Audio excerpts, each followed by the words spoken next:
Hi hello నమస్తే అండి. నేను మీ శారద. ఆ తర్వాత 12 సంవత్సరాల తర్వాత ఇప్పుడు ఒక కొత్త మూవీ కూడా రిలీజ్ అవ్వబోతుంది సంక్రాంతికి. అక్కడికొచ్చినప్పుడు విశాల్ గారు చాలా వణికిపోతున్నారండి. ఎలా మైక్ గూడా పట్టుకోలేని స్టేజ్‌లో పాపం చేతులు వణికిపోతుంటే உள்ள பேசிட்டு இருந்தாங்க. ஜி இந்த பாட்டு வந்து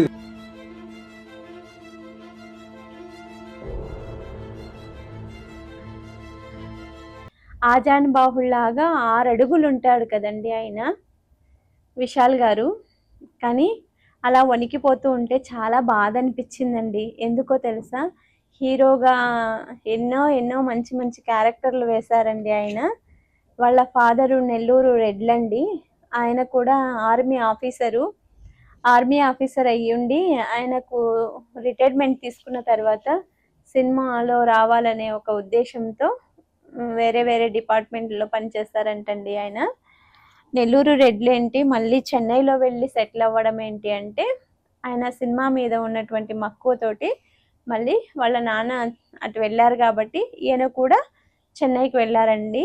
నాకు ఆ స్టేజ్ మీద విశాల్ గారిని చూస్తే నిజంగా నా అన్నకో తమ్మునికో ఏదైనా జరిగితే ఎలాంటి ఫీలింగ్ అనిపించిందో నాకు కూడా అలాంటి ఫీలింగ్ అనిపించిందండి. ఒక పోలీస్ ఆఫీసర్ గెటప్లో ఆయన హైట్కి ఆయన పర్సనాలిటీకి చాలా చాలా బాగా కనిపిస్తుందండి. ఒక చిన్న మూవీకి ఆయన కంటి ఆపరేషన్ చేయించుకున్నారంటండి.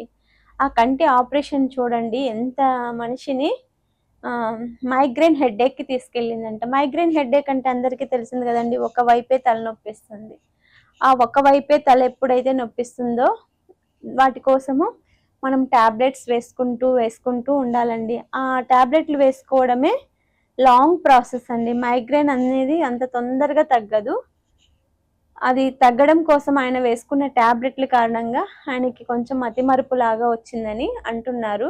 మనకైతే తెలియదండి. ఎందుకంటే ఒక అభిమానిగా ఆయన్ని అభిమానించడమే తెలుసు కానీ అందులో జరుగుతున్న లోటుపాట్లు మనకు తెలియదు.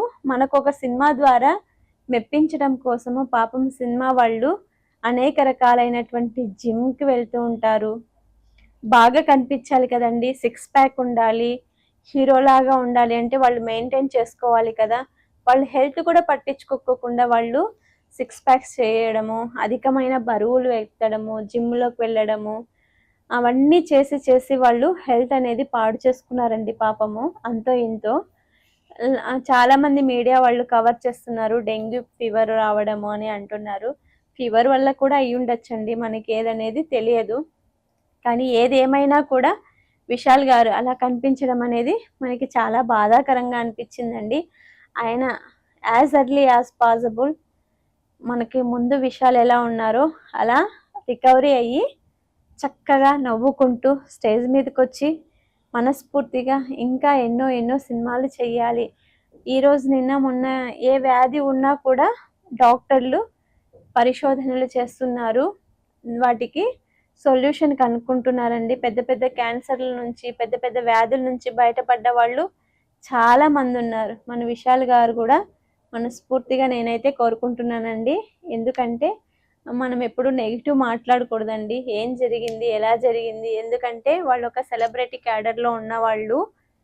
ఎందుకంటే ఒక మనిషి ఒక హీరోగా ఉన్నప్పుడు మనం ఎంత ఇష్టపడతామో ఆయన ఆరోగ్యం బాగాలేనప్పుడు కూడా మనం అంతే రెస్పాండ్ అవ్వాలండి ఒక మనిషిగా కూడా. ఎందుకో ఎన్నో మూవీస్ తీసి మనల్ని ఎంటర్టైన్మెంట్ చేశారు కదండి వాళ్ళు. మంచి మంచి మోటివేషన్ మూవీస్ కూడా తీసున్నారు కదండి.